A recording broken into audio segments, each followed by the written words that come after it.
তাফসীর শুনতে রাজি আছেন না? আরফ এ শব্দের শাব্দিক অর্থ পরিচিত হওয়া। আরফ মানে কি? এই সূরায় 206টা আয়াত আছে বললাম, এর 46 নম্বর আয়াতের মাঝের অংশে আপনি দেখবেন এই নামটা আছে, আল্লাহ নিজে ব্যবহার করেছে। ওয়া বাইনাহুমা হিজাব ওয়া আলাল আ'রাফ। এই যে আরফ শব্দটা এখান থেকে এর নামকরণ। এটা তাফসীরে ইবনে কাসির থেকে বলছে, মুফাসসির লিখেছেন ওয়া বাইনাহুমা হিজাব। এই আয়াতটা আল্লাহ কেন নাযিল করলেন জানেন?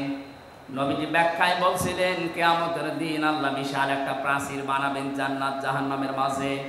কিছু মানুষকে ওখানে দাঁড় করিয়ে দেবেন, এদেরকে আল্লাহ জাহান্নামেও দেবে না জান্নাতেও দেবে না। সাহাবী প্রশ্ন করলেন হযরতে আবু যর রাদিয়াল্লাহু তাআলা আনহু, হে নবী এরা জান্নাতে যাবে না তার কারণ কি? বিশ্ব নবী জানিয়েছেন এরা জান্নাতে যাবে না এই কারণে মানুষগুলোর সব কাজ দুনিয়ায় ভালো ছিল, শুধু মা বাবার সাথে খারাপ আচরণ করত। এরকম আল্লাহর ওলি এখানে বসে নেই। এই কথা বলেন, আপনার পায়ে ধরে বলছি আপনি এখনই শুধরান, এখনই থামেন। তামাম দুনিয়া ভর্তি নেকি নিয়ে আপনি হাসির হবেন কিয়ামতে, কিন্তু মা বাবার মনে যদি বৈধ কোনো কারণে কষ্ট দিয়ে থাকেন আপনি লিখে নিতে পারেন, জান্নাত পাবেন না। নবীজি জানিয়েছেন হমা জান্নাতুকা হমা নারুকা, মা বাপ তোর জান্নাত মা বাপ তোর জাহান্নাম। সুতরাং আমাদের আমল যদি কাজ যদি এরকম কারো থেকে থাকে সে যেন এক্ষুনি পাল্টিয়ে যায়। কথা বলেন না কেন? আর আমি যতদূর লেখাপড়া করেছি, আমি বাস্তবতা যতটুকু দেখছি, আমার বয়স অল্প আপনাদের চাইতে, আমার এখন 33 বছর, কিন্তু বাস্তব অভিজ্ঞতা আপনাদের অনেকের চাইতে আমার বেশি আছে। আমার মতো ঘোরাঘুরি আমার মুরব্বী জীবনে করেনি। আমি যত জায়গায় গেছি বাংলাদেশ সহ বিশ্বের, এ মুরব্বী এত বছর বয়সও মনে হয় অত জায়গার নামও শোনেনি। আমরা রাতের বেলা চলাফেরা করা মানুষ, রাতের বেলা আমরা দেখি তিনটা জিনিস বেশি দেখা যায় রাস্তায়, একটা বক্তা, একটা কুত্তা আর একটা পুলিশ। এখন পুলিশ একটু কম পাওয়া যাচ্ছে, কিন্তু বক্তা আর কুত্তা পাওয়া যাচ্ছে রাস্তায়। রাত যত বেশি হয় রাস্তায় পাওয়া যায় হয় কুকুর নাই বক্তা। কথা বলছে না? পুলিশের নাম বললে ওরা আবার রাগ করে, হুজুর আপনি কুকুরের সাথে তুলনা দিলেন। আরে ভাই সে নামে তো আমিও আছি, আমি বক্তার নাম বলিনি। রাতের বেলা তো দেখা এদের সাথেই হয়, তাছাড়া অন্য কেউ তো আর রাত জেগে থাকে না, তারা তো ঘুমিয়ে থাকে। এই জন্য বাস্তব অভিজ্ঞতায় আমি বলছি এই দেশের বহু সংসারে আজ সন্তান জাহান্নামী হয়ে ওই আরাফ নামক প্রাচীরে দাঁড় করা অবস্থায় থাকবে এই দেশে তার বউর কারণে। অধিকাংশ বউগুলো তার আচরণের কারণে সন্তান বাধ্য হয় মা বাবার সাথে খারাপ ব্যবহার করতে। বলেন, তিরমিজি শরীফের হাদিস বলছি, হাজারো মেয়ে লোক বসে আছে, মহিলা প্যান্ডেলের এরকম 4টা বানিয়েছে এরা, আপনাদের চাইতে 4 ডবল মহিলা বসে আছে। সম্মানিত মা বোনেরা, আপনি যদি মনে করেন যে আমি জান্নাতের গ্যারান্টি দুনিয়া থেকে নিয়ে যেতে চাই, আমি জান্নাতি হতে চাই, জান্নাতের 8টা দরজায় যেন আমার জন্য খোলা থাকে, তাহলে দুনিয়ায় 5টা কাজ মাস্ট বি আপনাকে করাই লাগবে। 1 নম্বরে নবীজি বলেনি যা নাজারা ইলাইহা সাররাতুহু, যখন কোন স্বামী তার স্ত্রীর দিকে তাকাবে সে যেন স্বামীকে খুশি করে। নবীজির এই হাদিস আজ বাংলাদেশের 100টার প্রায় 98টা মহিলা মানে না। এক কথা বলে না কেন? সারাদিনের পরিশ্রান্ত শরীর নিয়ে বাড়িতে আসবে, আল্লাহর কোরআনের ঘোষণা ছিল আমিন আয়াতিহি আন খালাকালাকুম মিন আজওয়াজিকুম লিতাসকুনু ইলাইহা ওয়া জাআলা বাইনাকুম মাওয়াদ্দাতাও ওয়া রাহমা ইন্না ফি যালিকা লাআয়াতিন লিকাওমিন ইয়াতাফাক্কারুন। সূরা রুমের 21 নম্বর আয়াতে আছে, এটা 21 নম্বর পারার 5 নম্বর পৃষ্ঠার 7 নম্বর লাইনে পাবেন, তাফসিরে ফি জিলালিল কোরআনে আছে। রব্বুল আলামিন বলেন আমার যত নিদর্শন দুনিয়াতে আছে এর ভেতরে অন্যতম নিদর্শন এই, আমি তোমাদের থেকে তোমাদের জোড়া বানিয়েছি স্ত্রীদেরকে, যেন তোমরা শান্তি স্বস্তি এবং নিরাপত্তা সেখানে খুঁজে পাও। তো বাস্তবে আমরা হাজারো স্বামী আজ স্ত্রীর কাছে এই রেসপন্স, এই সম্মান এগুলো না পাওয়ার কারণে বাধ্য হয়ে অন্য জায়গায় লাইন করি। ও বলছে ঠিক, করোনার মানুষ তো বদনাম করে ফেলবে দেখছি। সম্মানিত মা বোনেরা, আপনার স্বামী এখানে বসে আছে, এই ক্যামেরা ওইদিকে মারো তো, যেটা ঠিক বললো, দেখেন ওর স্ত্রী কি বলে। আজকে আপনার ভাত বন্ধ হয়ে যাবে। আমার দিকে ঘোরানো আছে, আমরা কয়েকজন ঝামেলায় আছি, আপনাদের অসুবিধা নেই না। যখন বলেই ফেলেছেন মুখ ফুটে, আমার মনে হয় এরকম কিছু হচ্ছে। স্ত্রীর পক্ষ থেকে এই রেসপন্স, এই আগ্রহ, এই ভালোবাসা, মায়া মহাব্বত না পাওয়ার কারণে আজ পরকীয়া প্রেম দিন দিন বেড়ে যাচ্ছে। এজন্য স্বামী যখন বাইরে থেকে আসবে, আপনি যদি জান্নাতি মহিলা হতে চান, প্রথম নম্বরে আপনার কাজ হবে তাকে আনন্দ দেওয়া। সাররাতুহু ইদা নাজারা ইলাইহা সাররাতুহু, তাকে আনন্দ দেওয়া। সে যেভাবেই হোক, সাজগোজ করে হোক, কথাবার্তা দিয়ে হোক, আবেগ অনুভূতি দিয়ে হোক, দরকার হয় কাঁতুকুতু দেবেন। কি অসুবিধা? কোনো অসুবিধা নেই। স্বামীকে যদি কাঁতুকুতু দেওয়া লাগে তাও দেবেন, ও যেন অন্তত হাসে।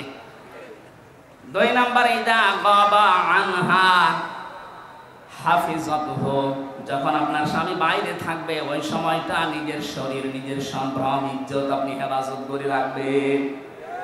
দুঃখজনক হলেও সত্য যে এখন বিভিন্ন নেতারা ধরা পড়ছে, এদের নাকি রাতের বেলা ঘুম পাড়ানোর জন্য আলাদা মানুষ লাগতো। বলেন নাউজুবিল্লাহ। যারা এসে এদেরকে ঘুম পাড়াতো এরা কারো না কারো বউ। এই কথা বলেন না কেন? আমি নাম ধরি না সহজে, যা দেখতে পাচ্ছি বাধ্য হওয়া লাগছে এদের চরিত্রের বর্ণনা দিতে। এটা মানুষের চরিত্র বলে। নবীজি 3 প্রকার মানুষকে সবচাইতে বেশি লানত দিয়েছেন। তার 1 নম্বরে যারা বুড়ো জেনাখোর। আরে 15.5 বছরে আমার মনে হয় বুড়ো জেনাখোর বেড়ে গিয়েছিল। 75, 80, 85 বছর বয়স, শরীর চলে না, বাকিটা বললাম না। এক কথা বলেন না কেন? এখন বের হচ্ছে না। তারা সম্মানিত মানুষের জন্য তাদের নাম নিলাম না। কি চরিত্র আপনার! চেহারা দেখলে কাকের মতো মনে হয়, অথচ মুখের সেনা, হাতের সেনা, কলবের সেনার বাকি সেনা আমি নাই বললাম। এগুলো সব এখন বের হচ্ছে। কথা বলেন না কেন? যারা আপনাকে ঘুম পাড়িয়ে রাত 12টা, রাত 2টায় বাড়ি যেত, এরা কারো না কারো বউ। বলেন না কেন? এরা কোনোদিন জান্নাত পাবে? ইদা গাবা আনহা হাফিজাতুহু, স্বামী যখন থাকবে না নিজেকে আপনি পরিশুদ্ধ করে রাখবেন। এটা জান্নাতি মহিলাদের নিদর্শন। এটা হাজারো মেয়ে লোকের ভেতরে পাওয়া যায় না। স্বামী বাইরে গেলে উল্টা পাল্টা মোবাইল নাম্বারে কল দিয়ে এমন এমন কথা বলে সংসার ভেঙে যেতে শেষে বাধ্য হয়। কথা বলে না কেন ভাই? 3 নম্বরে বিশ্ব নবী জানিয়েছেন, ওয়া তুইনু আলা দীনি যাওজাতিহা, তোমার স্বামী যখন বাইরে দিনের কাজ করবে, এই মহিলা নেককার হলে তাকে সাহায্য করবে। আমার মনে হয় যতটুকু আমি দেখেছি, একামতে দিন যারা এদেশে কায়েম করতে চায় তাদের স্ত্রীগুলো অন্তত এটা একটু মেনে চলছে। আর বাকি যেই বলেন, সে পীর হোক আর ক্ষীর হোক আর আলেম হোক, অধিকাংশ যারা একামতে দিনের এই কনসেপ্টটা নিজের ভেতরে আনতে পারে না, তাদের পরিবারে 100 ভাগে 98 ভাগ অশান্তি। আপনি খোঁজ খবর নিয়ে দেখবেন। আমি যতটুকু পেয়েছি এটা বললাম। সম্মানিত মা বোন যারা এসেছেন, আপনার স্বামী যদি মানব কল্যাণমূলক কোনো কাজে থাকে, যদি দিনের কাজ করে, দিন প্রচারে, দিন প্রসারে, দিন কায়েমে, যে কাজেই থাকবে, আপনি তাকে খাদিজার মতো সাহায্য করবেন। এক কথা বলেন না কেন?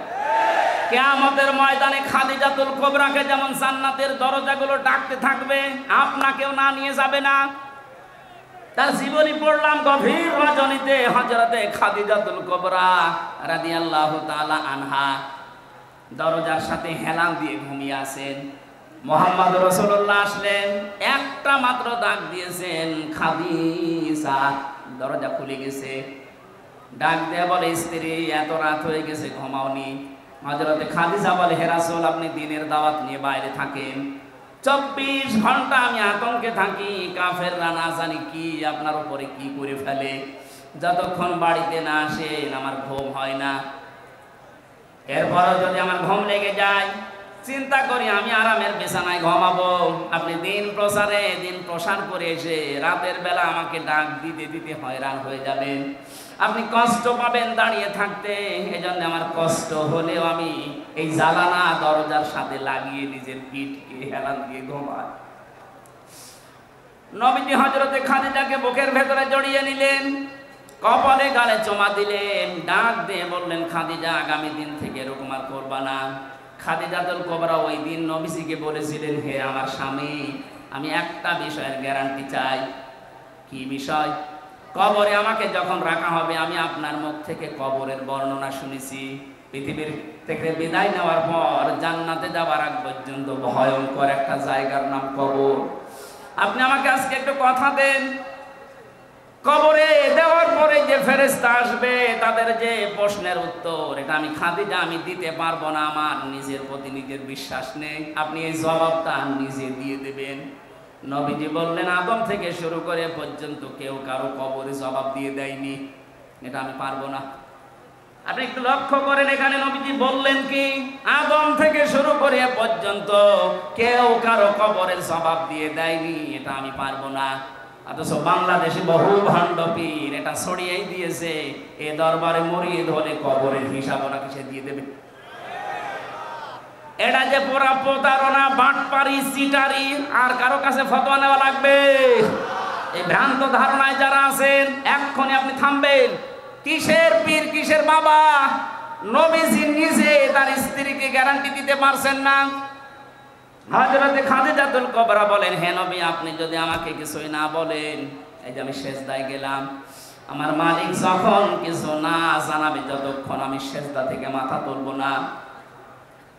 নবীজি দাঁড়িয়ে আছেন, হঠাৎ ফেরেশতা জিবরাইল এসে বলে, হে নবী, খাদিজাকে আপনি মাথা তুলতে বলেন, তার চোখের পানি আরো সে মঞ্জুর হয়ে গেছে।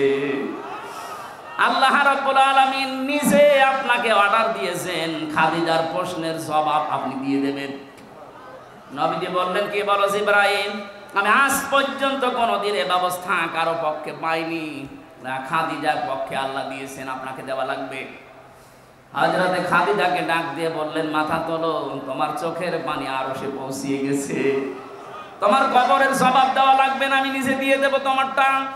হযরতে খাদিজা ওই দিন বলেছিলেন, হে আমার স্বামী, আপনার জন্য এই ঘরটা আমি নয়েজ মুক্ত রাখি, শব্দ, গোলমাল, আওয়াজ, এগুলো থেকে আপনাকে আমি শান্তিতে রাখি। ঘরে আসলে আপনার স্বামী বাইরে থেকে যখন আসবে, ঘরটা আপনি শান্ত নির্মল করে দেবেন। খাদিজাতুল কুবরা এই কাজ করার কারণে তার জন্য আল্লাহ একটা জান্নাত ঘর বানিয়ে রেখেছেন। আপনি যদি আপনার স্বামী যখন বাইরে থাকবে কর্মজীবনে, দিনের কাজে, মানবতার কাজে, ভেতরে আসার সঙ্গে সঙ্গে যেন একটা স্বচ্ছ, নির্মল, শান্ত একটা ঘর উপহার পায়, আপনাকেও খাদিজার মতো আল্লাহ একটা ঘর জান্নাতে বানিয়ে দেবেন। খাদিজা ওই দিন বলেছিলেন, হে রাসূল, আমি আপনার কাছে জানতে চাই, আপনার যে জুব্বা মোবারক আছে, এইটা দিয়ে আমার কাফন বানাবেন। ঠিক আছে, এটা তো আমার আন্ডারে, আমি দিয়ে দিলাম। 2 নম্বরে আপনি আমার কবরের ভেতরে একটু গড়াগড়ি করবেন, কারণ আমি জানি আপনার শরীর যেখানে লাগবে ওখানে জাহান্নামের আগুন পৌঁছাবে না। বিশ্বনবী তার ইন্তেকালের পরে 3 দিন পরে দেখা যাচ্ছে খাদিজার ইন্তেকাল হয়ে গেল। মুহাম্মদুর রাসূলুল্লাহ নিজে তার জুব্বা মোবারক দিয়ে কাফন বানিয়ে দিলেন, কবরের ভেতরে নিজে একটু গড়াগড়ি দিলেন, নিজের হাতে খাদিজাকে কবরে শায়িত করার পরে উপরে মাটি দিয়ে সাহাবা একরাম বলে, হুজুর আপনি যাবেন না। নবীজি বলেন, সাহাবীরা তোমরা চলে যাও, খাদিজার সাথে আমার কিছু কথা দেওয়া আছে। কিছুক্ষণ ফেরেশতা এসে বলে, মার রব্বুকা ওয়া মান নাবিয়্যুকা ওয়া মা দীনুকা। ওপর থেকে মুহাম্মদুর রাসূলুল্লাহ ডাক দিয়ে বলছে, ফেরেশতারা থামো, খাদিজাকে প্রশ্ন করার দরকার নেই, খাদিজার আল্লাহ আমার ওই আল্লাহ, খাদিজার ধর্ম আমার ওই ধর্ম, আর খাদিজার নবী আমি নবী, নিজেই বলছি মুহাম্মদুর রাসূলুল্লাহ। খুলনাবাসী, আমি আগেই বলেছি এটা আমার বিভাগ। বাংলাদেশে 8টা বিভাগের চাইতে বিভাগের মানুষকে এমনিতে একটু মানুষ হিসাবে ভালোবাসি বেশি। এ বিভাগের নারী পুরুষ আমার কাছে সবচেয়ে বেশি আপন। বড় আশা নিয়ে, বড় ভরসা নিয়ে বলছি, আপনি দেখতে পাচ্ছি আপনি জাহান্নামী হয়ে যাচ্ছেন। আতুইনু আলা দীনি যাওজাতিহা। 3 নম্বরে নবীজি বললেন ওই মহিলাকে আল্লাহ জান্নাতে পৌঁছিয়ে দেবে যে মহিলা তার স্বামীকে দ্বীনের পথে চলার জন্য, দ্বীন কায়েমের জন্য সাহায্য করে, উৎসাহ দেয়। অথচ এরকম মহিলা এখন পাওয়া যাচ্ছে না। কথা বলে ঠিক কিনা? ফতোয়া আজকেও যশোরে আমার মাহফিল ছিল দিনের বেলায়, জোহরের সময় চৌকাছাতে একটা মেয়ে ফতোয়া দিয়েছে, প্রশ্ন দিয়েছে যে নারী পুরুষের একামতে দ্বীনের কাজ করা লাগবে। কোথায় আছে? কোথায় আছে মানে সূরা তাওবার 71 নম্বর আয়াত তার দলিল। নারী হোক আর পুরুষ হোক, যে যে স্থানে আছে ওখান থেকে একামতে দ্বীনের কাজ করা নামাজ রোজার মতোই ফরজ, বরং তার চাইতেও বড় ফরজ। একামতে দ্বীন কায়েম করতে গিয়ে নবীজি নামাজ ছেড়ে দিয়েছিলেন 4 ওয়াক্ত, রোজা ছেড়ে দিয়েছিলেন বদরের 17 রমজান। এক কথা বলছেন না কেন? দ্বীন কায়েমের জন্য নবীজি যদি নামাজ ছেড়ে দিতে পারেন, কাজা করতে পারেন, রোজা ছেড়ে দিতে পারেন, তাহলে নামাজ রোজার চাইতে এটা আপনার জীবনে আরো গুরুত্বপূর্ণ কাজ। এটা শুধু নারীর জন্য, পুরুষের জন্য না। ওয়াল মুমিনুনা ওয়াল মুমিনাতু বা'দুহুম আউলিয়াউ বা'দ। এখানে মুমিন নারী, মুমিন পুরুষ দুইজনের কথাই আছে। সুতরাং যারা নিজের স্বামীকে ইসলাম কায়েমের জন্য আপনি উদ্বুদ্ধ করবেন, সাহায্য করবেন, ছাড় দেবেন, তাকে সময় দিয়ে দেবেন, আল্লাহ আপনার জান্নাতের 8টা দরজা নিজে খুলে রাখবে। বলেন সুবহানাল্লাহ। 5 না 4 নম্বরে, স্বামী যতক্ষণ বাইরে থাকবে স্বামীর সম্পদ এবং স্বামীর সন্তান আপনি হেফাজত করে রাখবেন। আজ হাজারো মেয়ে লোক স্বামী বাড়ি থাকে না, সন্তানের হাতে মোবাইলটা দিয়ে উনি সারাদিন নিজে সিরিয়াল দেখতেছে। না, এরকম মহিলা আমরা চাই না। আমরা চাই খাদিজাতুল কুবরার মতো, যিনি ফাতেমা তৈরি করবে। কথা বলেন। যিনি উম্মে কুলসুম তৈরি করবে, যিনি রুকাইয়া তৈরি করবে, এরকম মা আমরা ঘরে ঘরে দেখতে চাই। কথা বলেন ঠিক কিনা? 5 নাম্বার, ওই মহিলার জন্য আল্লাহ জান্নাতের দরজা খোলা রাখবে যেই মহিলা স্বামী যেটা পছন্দ করে ওটা যদি জায়েজ হয় সে নিজে ওইটা পছন্দ করবে। এটা আসলে 100টার 98টা পরিবারে আমরা পাচ্ছি না। স্বামী যেটা পছন্দ করে জায়েজ, অথচ স্ত্রী ওইটা চায় না। আমি 27টা পেয়েছি, তার একটা বলছি। আমি সহ যত স্বামী এখানে বসে আছে প্রত্যেকটা স্বামী পছন্দ করে এবং চায় যে বিয়ের পরে যেন আমার মা বাবা আমার সাথে থাকে। কথা বলেন না কেন? 100টার 98টা পরিবারে এটা চায় না। এই মেয়েটা চায় না, শুধু এই মেয়ের দোষ না, এই মেয়েটাকে কান পোড়া দেয় ওর মা আর ওর বড় বোন। ওখান থেকে খালি বারবার ফতোয়া দেয়, ওই আর কতদিন থাকবি, তাড়াতাড়ি আলাদা হ। সম্মানিত মা বোনেরা, আপনার মা, আপনার বড় বোন যদি আপনাকে জান্নাতে যাওয়ার প্রতিবন্ধকতা সৃষ্টি করে, এরকম মা আর বাবার কথা মানা। আরো জোরে বলেন। এই যে আরাফ নামক যে প্রাচীরের উপরে আপনি দাঁড়িয়ে আছেন, এই হাদিসের ব্যাখ্যা বলতে গিয়ে আমি হাদিসটা নিয়ে আসলাম। বিশ্ব নবী জানিয়েছেন ওদেরকে আল্লাহ জান্নাতে দিচ্ছে না কারণ তারা মা বাবার হক আদায় করেনি। 2 নম্বর, নবীজি বললেন ওদেরকে জাহান্নামে আল্লাহ দেবে না। সাহাবী প্রশ্ন করলেন হযরতে আবু যর গফারী রাদিয়াল্লাহু তাআলা আনহু, হে নবী এদেরকে জান্নাতে দিচ্ছে না বুঝলাম, জাহান্নামে দেবে কেন?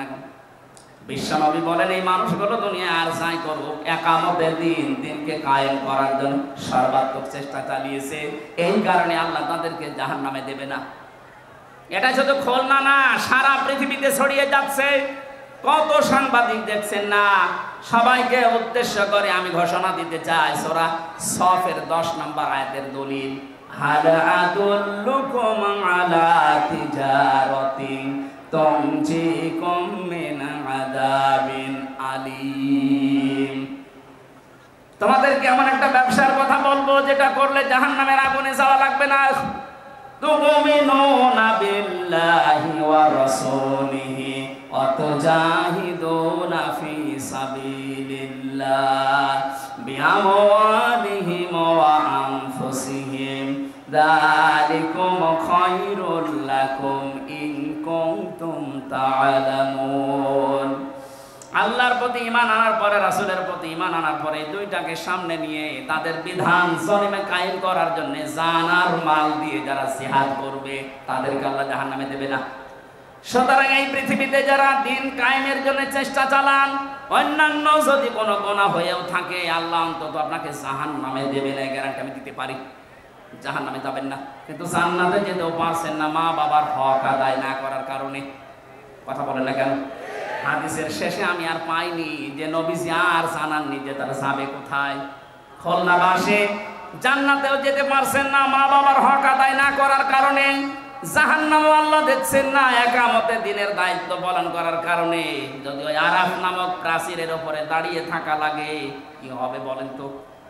ওই রকম জীবন আমরা চাই? বলেন বলেন।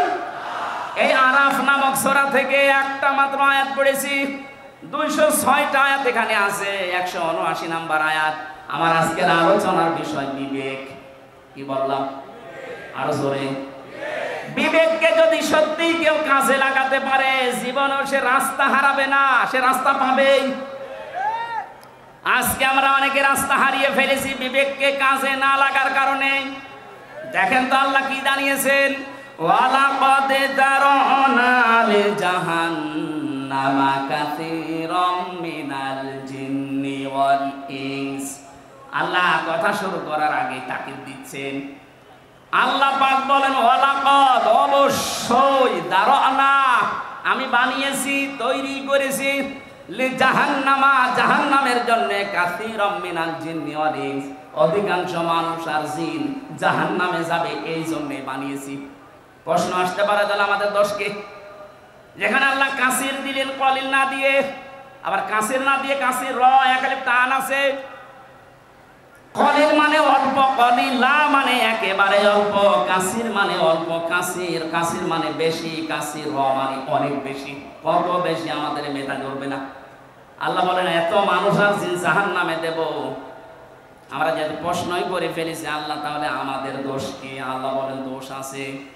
3টি ইন্দ্রিয় শক্তি যাদের আছে, এই 3টা যারা কাজে লাগাবে না, এই মানুষগুলো মাস্ট বি জাহান্নামে যাবে। আর অন্যান্য কারণ আছে অন্য আয়াতে, এই আয়াতে 3টা পেয়েছি। খুলনাবাসী এখন থেকে আপনি মিলাবেন আপনার ভেতরে এই 3টা গুণ আছে কিনা। যদি থেকে থাকে এখনই তাওবা করে ভালো হওয়ার নিয়ত করা লাগবে। রাজি আছেন কিনা? হ্যাঁ, রাজি আছেন কারা কারা? দেখি লিল্লাহে তাকবীর, লিল্লাহে তাকবীর, লিল্লাহে তাকবীর। আলহামদুলিল্লাহ। ভাই আমরা এবার 3টা কারণ বলছি, দেখেন আমার ভেতরেও যদি থাকে আমি এখনই পরিবর্তন হওয়ার সিদ্ধান্ত